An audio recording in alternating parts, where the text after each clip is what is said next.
Tony, I know it wasn't perfect, but how important was it to see that effort from your team bouncing back after a rough weekend? Incredibly important. I mean, one of the better teams we've had here. I don't know that they lost 2 games in a row or some sort of stat, based off series, but by the end of the year, kind of the last game is really the only stat that matters. But when you look back on a team, when they take a stand and show some resiliency, that's what's important. And really our guys have done that, in my opinion. Came out in a very difficult environment Friday and played well. And then Beam kind of spoke to who he is and what our team is by bouncing back and holding it together and throwing as long as he did, and could say some things about Sunday too. And then today, they had a good approach in pregame. You could tell some extra determination, but we're also loose and, beat a good team that's very physical. And obviously he's got some good arms and has done some things against strong opponents. Billy doesn't mess around playing people. So, all in all, I think good signs are there, but as the season progresses, you want to make sure you put those lessons learned and those good signs, to work on the field. Are there I know in baseball it's inevitable during the season there's going to be a couple moments that you don't love, but do you learn more about your team sometimes in situations like that? Yeah, I think you do. You'd like it to spread out over the entire spring or not pile up on you. It's fun, or it's nice, I should say, if you kind of get some harsh lessons and yet you win the game too. I think maybe we've even had that a time or two this year. But yeah, you have to understand what it's like for it to not go well and why it doesn't go well. To truly learn, I think to have a little extra determination, and then to know how to navigate through some of those situations when they come up again as it heats up, getting into May and June. Do you think it helps that this team has some guys who went through the poor start last year to SEC play now to rebound from it this season? Yeah, I think so. I think there's a good amount of guys too that could say that both. They, in the 22 season, or even, and we shrink that number by just a few that know what the 21 season was like too. There was a lot of ups and downs in that, and highs and lows.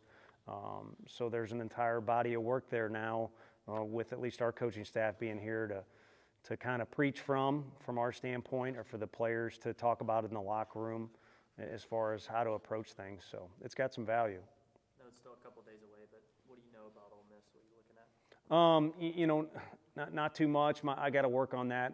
Maybe take a 5-minute session before I come in here on Tuesdays. You guys typically ask, and I was getting made fun of by a great baseball guy today that just, my knowledge isn't that good if it's outside of our circle, but with those guys coming in, we'll dive in as much as possible. We do know some of those guys that they picked up in the transfer portal because we're tracking that just like every other team.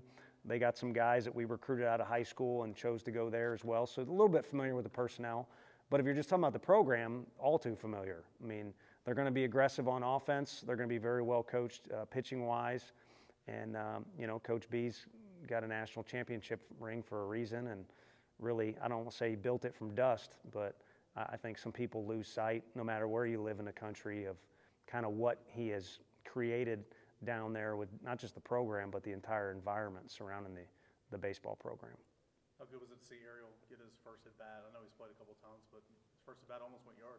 Yeah, no, he did. The foul home run, I think it was over the fence, and then the one that maybe on an offensive night would clear it. And during BP, I didn't tell him he was going to get his first at bat, and I don't know that he was, but that's as energized as I've ever seen him in the batter's box during pregame batting practice, and it kind of carried over into the game. And would rather have a guy be too excited than not excited enough, and he's always excited to be on the field. That's you could play devil's advocate and be real critical of him, but even from that standpoint, you'd never be able to say that he doesn't love to play baseball and he doesn't like being out on the field. And hopefully that's infectious, during his entire time here, not just this year.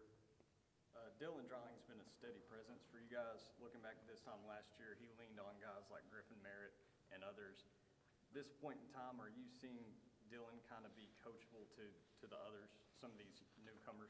Yeah, I've seen that, and that's got value to it. I think really the whole group kind of, there's maybe kind of a couple guys that become the alpha in certain situations, but it's pretty fluid, whether it's Stom or Peebles or Billy, guys that have only been here for 1 year, and then some of the younger guys too, like Ariel, chime in. I mean, I've literally seen him coaching guys up on the infield. He's not the only one too.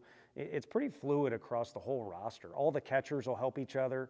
So that part's nice. The part that stands out more about Dylan is just kind of the way he's starting to walk around and move around and act. He acts like a pro, and he acts like a veteran, you know, not just a college baseball, but just in baseball in general. And he's got really good presence, and it showed last Sunday. I mean, that at-bat he had to put us in a situation to tie the game was pretty incredible. His buddy Reese Chapman kind of did the same thing tonight when they brought in the lefty. Reese had maybe the at-bat of the night, even though it was a walk. So maybe Dylan's been coaching Reese up a little bit that way. How big was it to get Kirby to come in and kind of be a steady presence in the middle of that game? And do you feel like that's something you maybe feel more comfortable with compared to years past, him coming in for 2+ innings?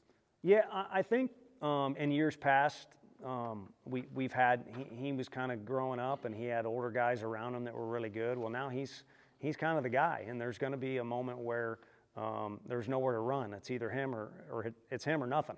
A do or die, whatever you want to call it. And I think he's probably more comfortable, and we're more comfortable now than ever with that. But we've always trusted him. I mean, he's had saves in SEC games and coming in really big situations. I do think now his presence and his pitchability maybe sets him up where he can go a little bit longer. But it's all just circumstances. And if you're ever going to drive home in your car and it not go well for some reason, I don't think you're ever going to second guess bringing that guy in. So he's very valuable, and I dread the day that he's not on the little list we have of pitchers that are available, but we actually had to deal with that at the beginning of the year with him being a little bit sore. So that was an appetizer, and I'm not looking forward to the full meal. He's great to have around, and we'll put him in situations we feel that are best. I mean, it's nice he's got a resilient arm too, so he'll be ready to go on Friday if needed. Did you like your pitching plan starting out kind of that order last week? Is that something you look at again this weekend? And then Marcus Phillips, I know it just happened, but any update on him? Yeah, I mean, according to Doc Rapay, he's here now, and Woody, I kind of stay hands-off and let those guys report back to us, and we'll be conservative. He won't be rushed back into action, but as of right now, they think, you know, maybe just kind of something popped up tonight, maybe because it was cold out, just a little discomfort in his hand. So unless something changes, you know, knock on a lot of wood, nothing crazy there. And then I'm not quite sure what they'll do against us, but we'll have Causey and then Beam, and we'll worry about Sunday when it comes. But the options are kind of starting to become a little bit more vivid. But again, we got to worry about Friday. So tonight was nice to kind of have a Roger Clemens approach and put a stop to, you know, frustrating meetings in the outfield postgame. But you could call Friday as an opportunity to do that too, because it'll be the first SEC game since we came up a little bit short last SEC game. I'm sure the answer you'd say is like a dozen, but in terms of how many more guys you would like to have in the pitching staff right now that you feel comfortable with in some big games, how far are you away from a number you'd be comfortable with there? Yeah, I think it's just kind of getting guys mixed in different situations. I think there's some guys too that could be valuable pinch hit guys off the bench, and we just haven't had some of those situations. And there's not a lot of guys in our lineup either that are matchup guys where you don't really want to see them face a righty or a lefty. So the 10-run rule thing, we've been short on some reps offensively and defensively. But, you know, pitching-wise, I think we're just getting to know these guys better.